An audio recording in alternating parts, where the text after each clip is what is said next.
اللہ اللہ اللہ اللہ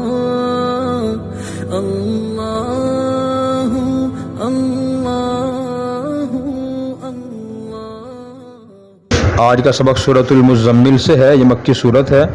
اور اس میں 20 آیات اور 2 رکوع ہیں۔ اس میں اللہ تعالیٰ نے جو خاص اہم مضمون بیان فرمایا وہ تہجد کی نماز کا مضمون ہے اور صبر کا مضمون ہے،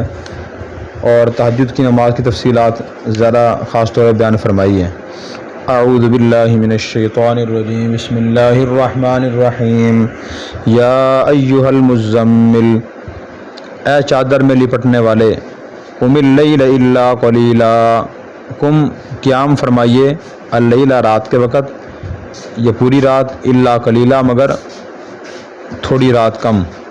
نصفہ او انقص منہ قلیلا، نصفہ اس کا آدھا حصہ، او انقص یا کم کر دیجئے، منہ اس میں سے، قلیلا کچھ کم، رات کا آدھا حصہ یا اس میں سے کچھ کم کر دیجئے۔ او زد علیہ ورتل القرآن ترتیلا، او زد یا بڑھا دیجئے، علیہ اس پر، ورتل اور ٹھہر ٹھہر کر پڑھیے، القرآن قرآن کو، ترتیلا اچھی طرح، یا اس پر کچھ حصے کا اضافہ کر دیجئے اور قرآن کریم ٹھہر ٹھہر کر اچھی طرح پڑھیے۔ انا سنلقی علیک قولا ثقیلا، انا بے شک ہم، سنلقی ان قریب ڈالیں گے، علیک آپ پر، قولا ثقیلا ایک بھاری بات یا بھاری کلام، ان قریب ہم آپ پر ایک بھاری کلام ڈالیں گے۔ ان ناشئۃ اللیل ہی اشد وطئا واقوم قیلا، ان بے شک ناشئۃ اللیل رات کا اٹھنا، ہیا وہ، اشد بہت ذرا، وطئن نفس کو دبانے والا ہے، واقوم قیلا اور بات کو خوب صحیح ٹھیک طریقے سے نکالنے والا ہے۔ ان لک فی النہار سبحا طویلا، ان بے شک لک آپ کے لیے، فی النہار دن میں، سبحا مشغولیت ہوتی ہے، طویلا بہت زیادہ، بے شک آپ کے لیے دن میں بہت زیادہ مصروفیت ہوتی ہے۔ وذکر اسم ربک وتبتل الیہ تبتیلا، وذکر اور یاد کیجئے، اسم ربک اپنے رب کا نام، وتبتل اور متوجہ ہو جائیے، الیہ اس کی طرف، تبتیلا سب طرف سے توجہ ہٹا کر، اور اپنے رب کا نام کا ذکر کیجئے اور اس کی طرف سب طرف سے توجہ ہٹا کے اس طرف متوجہ ہو جائیے۔ رب المشرق والمغرب لا الہ الا هو فاتخذہ وکیلا، رب المشرق جو رب ہے مشرق کا، والمغرب اور مغرب کا، لا الہ الا ہو اس کے سوا کوئی معبود نہیں ہے، فاتخذہ وکیلا اس کو بنا لیجئے کارساز۔ تو نبی کریم صلی اللہ علیہ وسلم کو اللہ تعالیٰ نے فرمایا، یا ایہا المزمل، اے چادر میں لپٹنے والے اٹھیے۔ یہ ان الفاظ سے خطاب اللہ تعالیٰ نے آپ کو کیوں فرمایا؟ مفسرین نے اس کے بارے یہ بیان فرمائی کہ مشرکین آپ صلی اللہ علیہ وسلم کو پریشان کرنے والی باتیں اور القاب سے یاد کرتے تھے، کبھی کہتے آپ معاذ اللہ جادوگر ہیں، کبھی کہتے آپ شاعر ہیں، کبھی کہتے آپ کاہن ہیں معاذ اللہ، تو آپ پریشان ہو چادروں کے لیٹ جایا کرتے تھے۔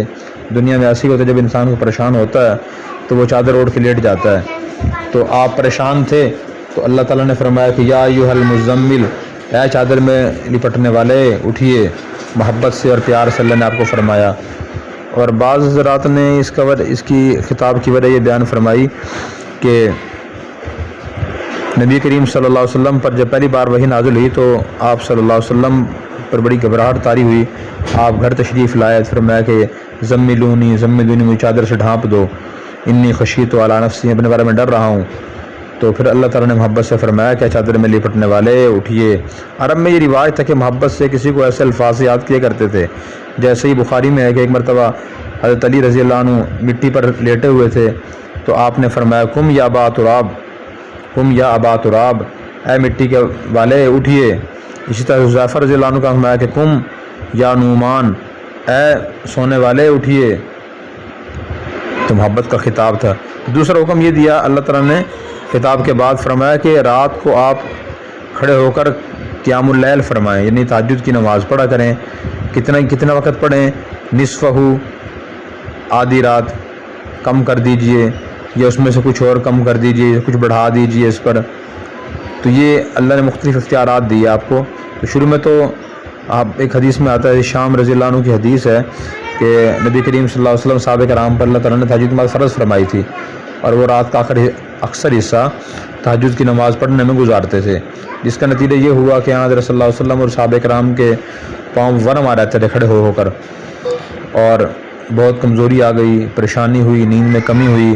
پھر تقریباً 12 ماہ کے بعد اللہ تعالیٰ نے دوبارہ یہ حکم نازل فرمایا کہ آپ اس رات کی عبادت میں تھوڑی کمی کر دیجئے، آدھا حصہ عبادت کر لیا کریں، یہ 2/3 حصہ عبادت کر لیا کریں، یہ 1/3 عبادت کر لیا کریں، تھوڑا سا کم کر دیں اس میں سے۔ تو اس سے معلوم ہوا کہ دین میں اللہ نے آسانیاں رکھی ہیں۔ پھر میں ورتل القرآن ترتیلا، قرآن ترتیل سے پڑھا کریں۔ ترتیل سے پڑھنے کا مطلب یہ ہے کہ ہر حرف کو اس کے صحیح مخرج سے ادا کیا جائے، صحیح طریقے سے ادا کیا جائے، اور نمبر 2 جہاں غنہ ہو وہاں غنہ کیا جائے، مد ہو وہاں مد کیا جائے، اور اسی طرح ٹھہر ٹھہر ہر حرف کو صاف صاف پڑھا جائے۔ حضرت انس رضی اللہ عنہ فرماتے ہیں کہ نبی کریم صلی اللہ علیہ وسلم اس طرح تلاوت فرماتے تھے، انہوں نے تلاوت فرما کے دکھائی، بسم اللہ پڑھ کے سنائی، بسم اللہ پڑھ کے سنائی، اور پھر انہوں نے فرمایا کہ حضور صلی اللہ علیہ وسلم بسم اللہ کے لام کو کھینچ کے پڑھتے تھے، اور رحمان کے نیم کو کھینچتے تھے، اور رحیم کی یا کو کھینچتے تھے، مثلا بسم اللہ الرحمن الرحیم، ایسے آپ ٹھہر ٹھہر کے تلاوت فرمایا کرتے تھے۔ ایسے نہیں جیسے ہم لوگ پڑھتے ہیں بسم اللہ الرحمن الرحیم، ایسے نہیں پڑھتے تھے آپ، قرآن کریم اس طرح ٹھہر ٹھہر کے تلاوت فرماتے تھے، اور اس طرح صرف فاتحہ بھی ٹھہر ٹھہر کے آپ پڑھتے تھے، الحمدللہ رب العالمین۔ تو ہمیں بھی نماز میں اور عام اوقات میں قرآن کریم کی تلاوت ٹھہر ٹھہرے کرنی چاہیے، اتنا تیزی سے پڑھنا کہ حروف ہی صحیح ادا نہ ہوں، یہ قرآن کریم کی بے ادبی ہے۔ پھر اللہ تعالیٰ نے فرمایا کہ ہم آپ پر ایک بھاری کلام ڈالنے والے ہیں، اس مراد قرآن کریم ہے، جب وحی نازل ہوتی تھی آپ پر بڑا وزن بوجھ پڑتا تھا۔ پھر اس کے بعد اللہ تعالیٰ نے آیت نمبر 6 میں تہجد کی نماز کا فائدہ بیان فرمایا، ان ناشئۃ اللیل ہی اشد وطئا واقوم قیلا، کہ جو رات کی نماز ہے یہ انسان کے اخلاق کی تربیت کے لیے اور اس کے دل سے غلط چیزیں نکالنے کے لیے، غلط تقاضے دبانے کے لیے بہت ہی مؤثر اور مفید ہے، واقوم قیلا، اور اس وقت انسان صحیح طریقے سے تلاوت بھی کر سکتا ہے، توجہ سے تلاوت کرتا ہے، رات میں شور نہیں ہوتا، دن میں شور بہت زیادہ ہوتا ہے تو انسان کبھی تک توجہ کرتا ہے اور انسان توجہ سے تلاوت نہیں کر سکتا۔ پھر فرمایا کہ رات کے وقت ہم نے اس لیے مقرر کیا کہ دن میں تو آپ کی کام بہت طویل ہوتا ہے، طویل کام آپ کا ایک تو دنیائی کام ہوتے تھے، گھریلو کام، دوسرے آپ صلی اللہ علیہ وسلم لوگوں کو دن میں دین اسلام کی دعوت دیتے تھے، اس لیے رات کا وقت عبادت کے لیے خاص طور پر مقرر فرمایا۔ پھر فرمایا کہ اپنے رب کا ذکر بھی کیجئے اور سب طرف سے توجہ ہٹا کے اس طرح متوجہ رہیے۔ تو اس سے معلوم ہو کہ جب انسان توجہ ذکر کرے تو توجہ سے کرے، غافلانہ ذکر نہ کرے کہ آدمی زبان سے سبحان اللہ الحمدللہ لا الہ الا اللہ پڑھ رہا ہو، توجہ اس کے اللہ کی طرف نہ ہو۔ تو توجہ سے ذکر کرنا چاہیے کہ میں اللہ کو یاد کر رہا ہوں، اللہ تعالیٰ میری باتیں میرا ذکر سن رہے ہیں۔ پھر فرمایا کہ رب المشرق والمغرب لا الہ الا ہو، کہ اللہ تعالیٰ مشرق و مغرب کے رب ہیں، اس کے سوا کوئی معبود نہیں ہے، فاتخذہ وکیلا، اپنا کارساز اللہ کو سمجھیے، اپنا کارساز اللہ تعالیٰ کو سمجھیے، اللہ تعالیٰ کو سمجھیے اور سمجھ کر ذرا توجہ ذرا یقین اللہ کی طرف رکھیے۔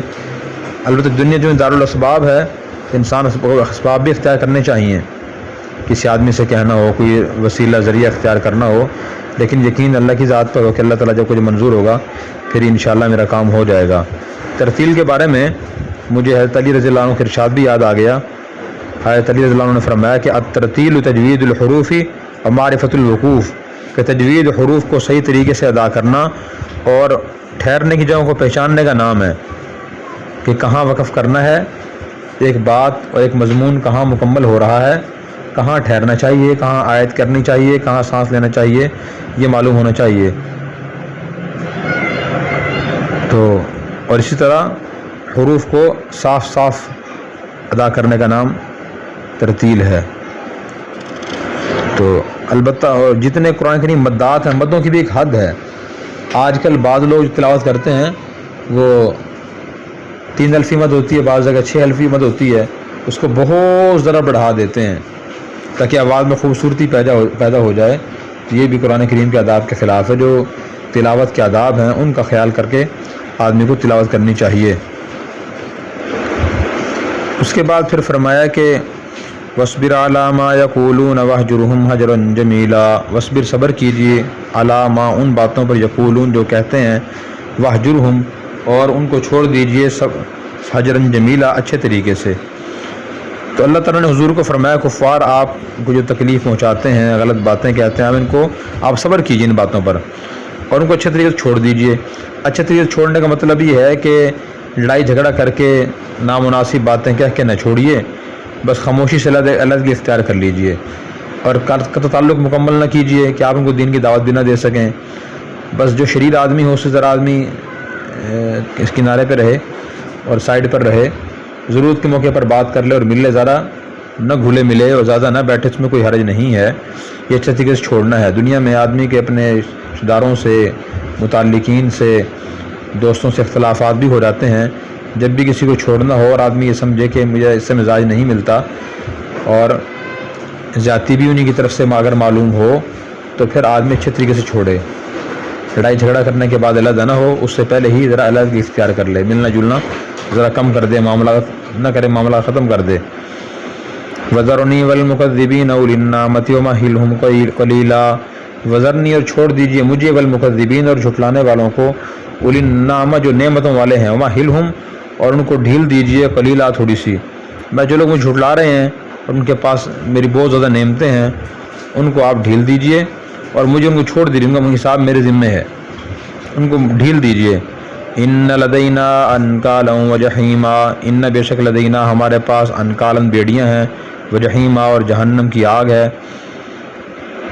وطعاما ذا غصۃ وعذابا الیما، وطعاما اور کھانا ہے، ذا غصۃ جو اٹکنے والا ہے، پھنس جانے والا ہے گلے میں، وعذابا الیما اور دردناک عذاب ہے۔ تو اس دو آیات میں، آیت نمبر 12 اور 13 میں بڑا سبق ہے اس آدمی کے لیے کہ جس کو لوگ بلا وجہ پریشان کرتے ہیں اور وہ انتقام بھی نہیں لے سکتا، کوئی خلاف کارروائی بھی نہیں کر سکتا، تو وہ اللہ پہ چھوڑ دے۔ وہ اسی آیت کو یاد کرے، ان 3 آیات کو کہ اللہ ہمارا چھوڑ دو مجھے اور ان لوگوں کو، اور میرے پاس بیڑیاں بھی ہیں اور جہنم بھی ہے اور اٹکنے والا کھانا بھی ہے۔ وہ کھانا کیا؟ زقوم ہوگا، جہنمی لوگ کھائیں گے، گلے میں اٹک جائے گا۔ ان شجرۃ الزقوم طعام الاسیم، زقوم کا درخت جہنمی لوگوں کا کھانا ہوگا۔ حدیث میں آتا ہے اگر اس کا ایک قطرہ زقوم کا دنیا میں ٹپکا دیا جائے تو ساری دنیا کے لوگوں کی زندگی خراب ہو جائے بدبو کی وجہ سے، جہنمی اسے کھائے گا۔ اور اسی طرح کھولتا ہوا پانی ہوگا، وسقوا ماء حمیما فقطع امعاءهم، اتنا گرم کھولتا ہوا پانی ہوگا کہ ان کی آنتوں کو جلا دے گا اور چہروں کو جھلسا دے گا، اللہ معاف فرمائے۔ یوم ترجف الارض والجبال وکانت الجبال کثیبا مہیلا، یوم جس دن ترجف ہلنے لگے گی الارض زمین، والجبال اور پہاڑ، وکانت الجبال اور ہو جائیں گے پہاڑ، کثیبا مہیلا ڈھلے ہوئے ریت کے ٹیلے کی طرح۔ تو زمین بھی ہلے گی، قیامت دن زلزلہ آئے گا، پہاڑ بھی ہلیں گے، جیسے ریت کا تودا ہوتا ہے تو پہاڑ ایسے ہو جائیں گے، اور اس تودے سے ریت گر رہی ہوتی ہے، پہاڑ بھی ایسے ہو جائیں گے۔ اتنا خوفناک اور انقلاب والا دن ہوگا۔ انا ارسلنا الیکم رسولا شاہدا علیکم کما ارسلنا الی فرعون رسولا، انا بے شک ارسلنا ہم نے بھیجا الیکم آپ کی طرف رسولا ایک رسول، شاہدا علیکم جو گواہی دینے والے ہیں تمہارے بارے میں، کما ارسلنا جیسے ہم نے بھیجا تھا فرعون کی طرف رسول، فعصى فرعون الرسول فاخذناه اخذا وبیلا، فعصى تو نافرمانی کی فرعون نے رسول کی، فاخذناه ہم نے اسے پکڑ لیا، اخذا وبیلا سخت پکڑ کے ساتھ۔ فکیف تتقون ان کفرتم یوما یجعل الولدان شیبا، فکیف تتقون تم بچو گے، ان کفرتم اگر تم کفر کرو گے، یومن اس دن سے، یجعل الولدان جو بنا دے گا بچوں کو شیبا بوڑھا، السماء منفطر بی آسمان پھٹ جائے گا اس سے، کان وعدہ مفعولا کانا ہوگا وعدہ اس کا وعدہ مفعولا ہو کر رہنے والا۔ ان ھذہ تذکرہ بے شک یہ نصیحت ہے، فمن شاء اتخذ الی ربہ سبیلا جو شخص چاہے بنا لے اپنے رب کی طرف راستہ۔ تو اللہ تعالیٰ نے امت محمدیہ کے لوگوں کو فرمایا کہ ہم نے جیسے حضرت موسیٰ علیہ السلام کو فرعون کے پاس رسول بنا کے بھیجا تھا، تو اسی طرح ہم تمہارے پاس ایک رسول بھیج رہے ہیں، یعنی محمد صلی اللہ علیہ وسلم۔ اگر تم خدا نہ خواستہ اپنے رسول کی ناقدری کرو گے، نافرمانی کرو گے، تو سن لو کہ ہم نے فرعون کے پاس موسیٰ علیہ السلام بھیجا تھا، اس نے نافرمانی ناقدری کی، اس کو انجام کیا ہوا؟ ہم نے سخت پکڑ سے اسے پکڑ لیا، یعنی دریا میں ڈبو دیا۔ فرما رہے ہیں کہ اگر تم بھی کفر کرو گے تو تم اس دن سے کیسے بچو گے جو بچوں کو بوڑھا کر دے گا، یعنی قیامت دن ایسا ہو جو بچوں کو بوڑھا کر دے گا۔ اس کا مطلب یہ ہے کہ جو بچے ہوں گے وہ اس کی شدت کی وجہ سے بوڑھے ہو جائیں گے۔ یہ دوسرا مطلب یہ ہے کہ جو بچے بچپن میں فوت ہوئے تھے وہ قبروں سے اس حال میں نکلیں گے کہ پھر قیامت کہ اسی حال میں نکلیں گے، لیکن قیامت کا دن دیکھ کے بوڑھا ہو جائیں گے، وہ بچوں کو بوڑھا کر دے گا وہ، اور آسمان اس دن پھٹ جائے گا۔ اللہ کا یہ وعدہ ہو کر رہنے والا ہے۔ پھر فرمایا قرآن تو نصیحت ہے، ان آیات سے کوئی نصیحت حاصل کرنا چاہے تو کر لے، اپنے رب کا راستہ اختیار کر لے، ورنہ پھر اس کا انجام برا ہوگا۔ اللہ تعالی ہمیں نصیحت حاصل کرنے کی توفیق عطا فرمائے۔ اور اگر آپ نے ابھی تک ہمارا چینل سبسکرائب نہیں کیا تو فوراً سبسکرائب کیجئے، ساتھ ہی بیل آئیکن پر کلک کریں تاکہ مزید آنے والی ویڈیو ہے وہ آپ کو وقت پر ملتی رہیں۔ اللہ حافظ۔